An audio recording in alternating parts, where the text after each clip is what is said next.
আমার গল্প শুনে কারো চোখে করুণার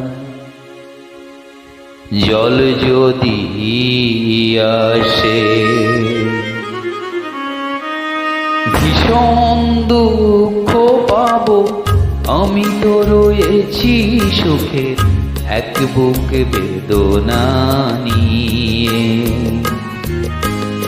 আমার গল্প শুনে কারো চোখে করুণা জল যদি আসে, ভীষণ দুঃখ পাবো। আমি তো রয়েছি সুখে এক বুকে বেদনা নিয়ে।